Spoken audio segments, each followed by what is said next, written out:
सार्थक साहित्य चैनल पर आपका स्वागत है। आज से हम प्रारंभ करेंगे साहित्य का स्वर्णकाल भक्तिकाल। हिंदी साहित्य के प्रसिद्ध आलोचक बच्चन सिंह की पुस्तक हिंदी साहित्य का दूसरा इतिहास से मैंने कुछ महत्वपूर्ण बिंदु लिए हैं। आपकी पुस्तक में भक्तिकाल शीर्षक के भीतर सर्वप्रथम भक्ति आंदोलन का वर्णन है।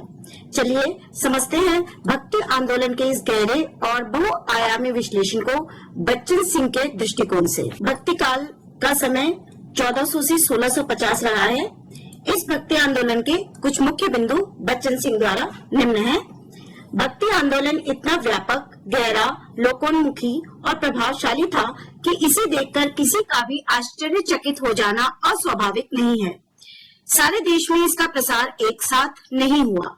देश के अन्य अंचलों की अपेक्षा हिंदी भाषा भाषी प्रदेशों का भक्ति आंदोलन अपने वैविध्य और अंतर विरोधों में काफी जटिल और नाना रूपात्मक है। भक्ति आंदोलन के साथ देश के विभिन्न अंचलों में जातीय संगठन की शुरुआत भी हो गई। संस्कृत और अपभ्रंश का पल्ला छोड़ भक्तों ने देश भाषा में लिखना शुरू कर दिया। सबसे पहले आलवार भक्तों के माध्यम से तमिल जाति बनी। 12वीं से 13वीं शताब्दी में कन्नड़ जाति का उदय हुआ। बांग्ला, गुजराती और हिंदी जाति का उदय लगभग एक साथ 15वीं शताब्दी में हुआ। हिंदी प्रदेश में कबीर पहले व्यक्ति हैं जिन्होंने संस्कृत को कूपजल और भाखा को बहता नीर कहा। तुलसीदास ने जोखिम उठाकर भी संस्कृत को छोड़कर अवधी भाषा में लिखना आरंभ कर दिया था। भक्ति आंदोलन का सूत्रपात हिंदी प्रदेश में कबीर द्वारा हुआ। ऐसे मुसलमान द्वारा जो वेद को नहीं मानता तो किताब को भी नहीं मानता।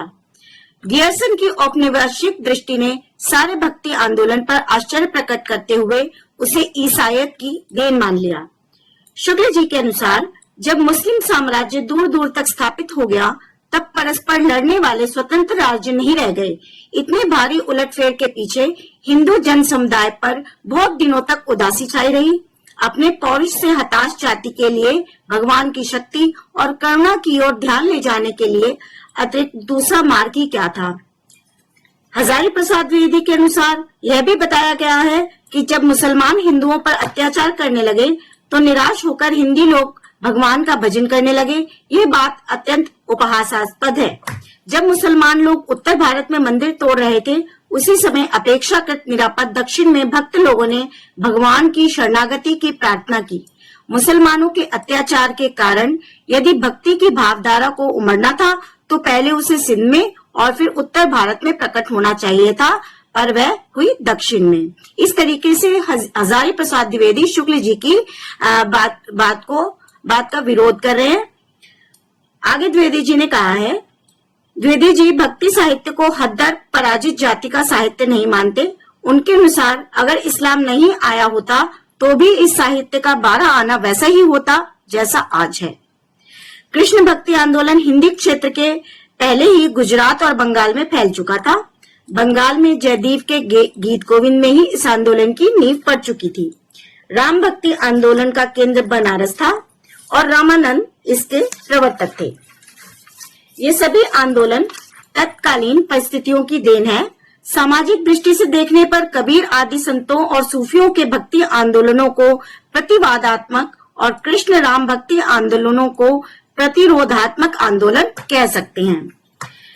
मुक्तिबोध का यह कहना है कि निर्गुण भक्ति मार्गी जातिवादी विरोधी आंदोलन सफल नहीं हो सका। उसका मूल कारण यह है कि भारत में पुरानी समाज रचना को समाप्त करने वाली पूंजीवादी क्रांतिकारी शक्तियां उन दिनों विकसित नहीं हुई थी।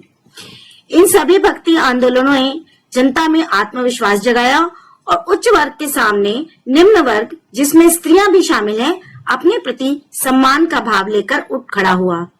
बच्चन सिंह ने भक्ति आंदोलन में जो लिखा है उसके मुख्य बिंदु मैंने आपके सामने रख दिए हैं। अगला जो है वो है निर्गुण काव्यधारा, जो हम अगले वीडियो में डिस्कस करेंगे। वीडियो देखने के लिए धन्यवाद।